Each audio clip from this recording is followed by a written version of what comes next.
हर हर महादेव। जैसा कि आप सभी लोगों को पता है कि पूजा कर्मकांड का मुख्य आधार है। कर्मकांड में आता है जो जन्म से लेके मरण मरण तक 16 संस्कार के अंतर्गत जो भी क्रियाएं आती है उसी को कर्मकांड कहा जाता है। तो जो ये पूजा पाठ है वो अलग चीज़ है और कर्मकांड अलग चीज़ है। तो पूजा पाठ कर्मकांड का वो है, ये मुख्य आधार है। और वही पूजा अगर जो यदि शास्त्र अनुसार हो तो उसका फल शुभदायक होता है।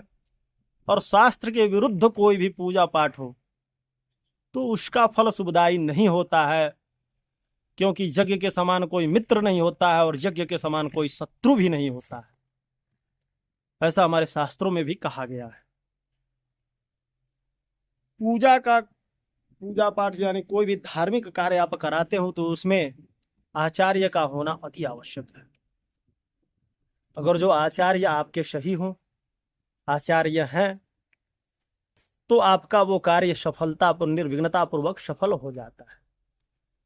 तो मुख्य बात यहाँ पे ये है कि आचार्य का चयन कैसे करें, आचार्य का लक्षण क्या है, आचार्य कितने प्रकार के होते हैं, आज इसी विषय पे हम लोग बात करेंगे। तो चलिए वीडियो को शुरू करते हैं। वीडियो शुरू करने से पहले करूंगा आप लोगों से एक छोटा सा रिक्वेस्ट कि अगर जो आप लोग हमारे चैनल में नए हैं तो चैनल को सब्सक्राइब कर ले और बगल में लगे बेल आइकन को भी दबा ले ताकि आने वाले सारे वीडियो की जानकारी आपको सबसे पहले मिलती रहे।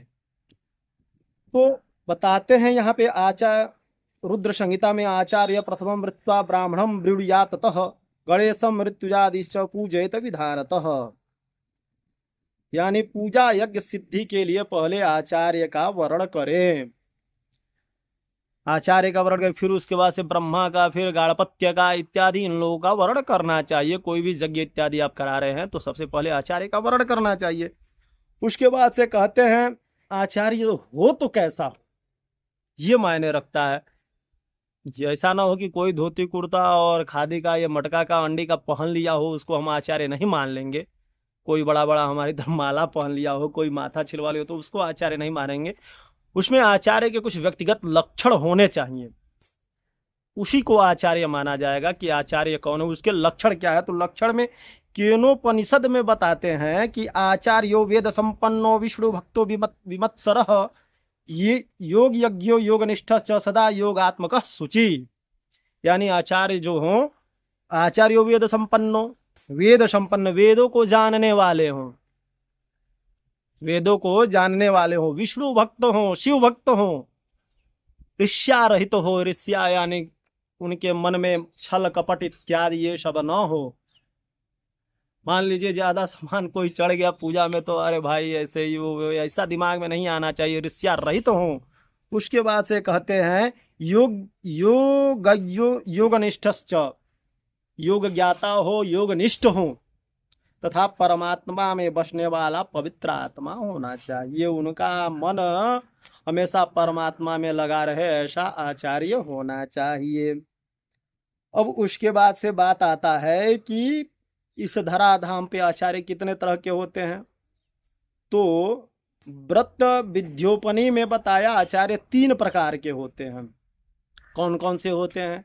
तो चोदको बोधकश्चैव मोदश्च परः स्मृतः इत्येषां त्रिविधो ज्ञेयः आचार्यस्तु महीतले। महीतले यानी इस पृथ्वी पे आचार्य 3 प्रकार के होते हैं। कौन कौन? चोदकः यानी अच्छे कार्यों की प्रेरणा देने वाले, यानी अच्छे से अच्छे कोई भी कार्य आप कर रहे हैं तो उसको वो चाहेंगे कि अच्छे से इसका निर्विघ्नता पूर्वक संपन्न किया जाए, अच्छे से किया जाए, शास्त्र विधि से किया जाए, तो वो आचार्य होते हैं। दूसरा आते हैं बोधकः, यानी बोध, जिनके पास ज्ञान हो, जो ज्ञान देने वाला हो, अच्छा ज्ञान रखता हो, अच्छा ज्ञान देता हो, बोधक। उसके बाद से बताते हैं मोक्षदः, यानी मोक्ष देने वाला हो। तो ये 3 लक्षण जिनमें हो वो आचार्य हो। यज्ञ इत्यादि अनुष्ठान के लिए ऐसे आचार्य ग्राह्य हैं, इन्हीं को वर्ण करना चाहिए, इन्हीं को यज्ञ इत्यादि में रखना चाहिए। उसके बाद से आते हैं ब्राह्मण आचार्य को नाना विधि कर्मों का तथा ज्ञान समस्त धर्म विधि विद्या, जैसे अगर जो कोई ब्राह्मण है आचार्य हैं उनको क्या नाना विधान कर्माणि कर्ता कारिता च यः सर्वधर्म विदस्य स आचार्य उच्यते। यानी ब्राह्मण हो, आचार्य को नाना विधि कर्मों का ज्ञान हो, जो षोडश संस्कार है उन सबका उनके पास ज्ञान होना चाहिए, उसका धर्म सम्मत शास्त्र सम्मत सम्यक विधि से उसका वो निर्वहन करें, ऐसा उनमें लक्षण होना चाहिए, ऐसा उनके पास ज्ञान होना चाहिए। उसके बाद से बताते हैं कि अब आचार्य के शरीर की बात करते हैं, स्वरूप की बात करते हैं। स्वरूप उनका कैसा होना चाहिए। तो मत्स्य पुराण में लिखते हैं व्यासे, सर्वावय संपूर्णो वेद मंत्र विशारद पुराण वेता तत्त्वज्ञो लोभ मोह विवर्जितः कृष्णासार समये देशे उत्पन्नश्च शुभाकृतिः शौचाचार नित्यं पाखंड कुल निष्प्रियः समः शत्रौ च मित्रे च ब्रह्मोपेन्द्र हर प्रियः उहोपाहार्थं तत्त्वज्ञो वस्तु शास्त्र पारगः आचार्यश्च भवे नित्यं सर्वदोष विवर्जितः।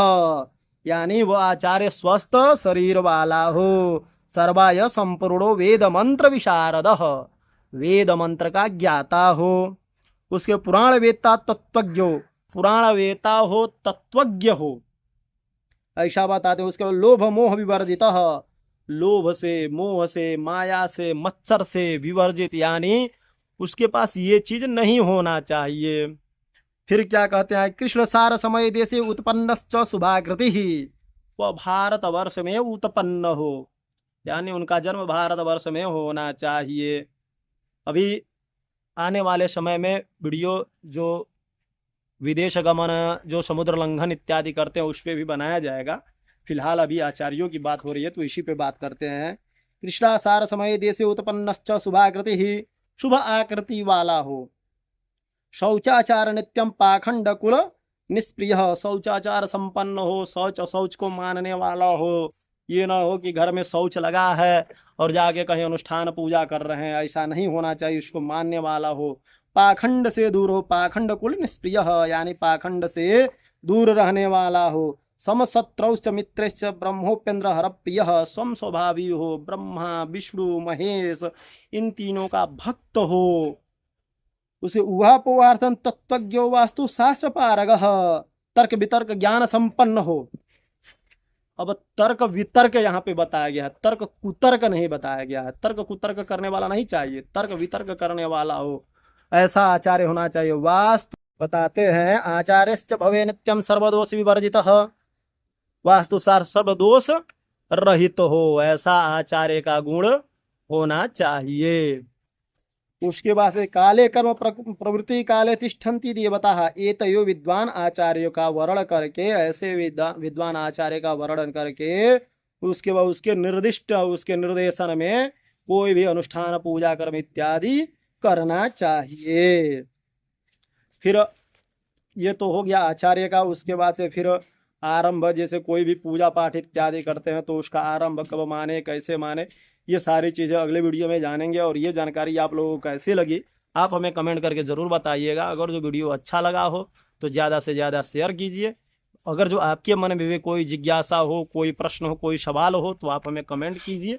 मैं कोशिश करूँगा आगे आपके समस्याओं का, आपके सवालों का समाधान करने के लिए। मिलते हैं फिर से अगले वीडियो में, तब तक के लिए हर हर महादेव।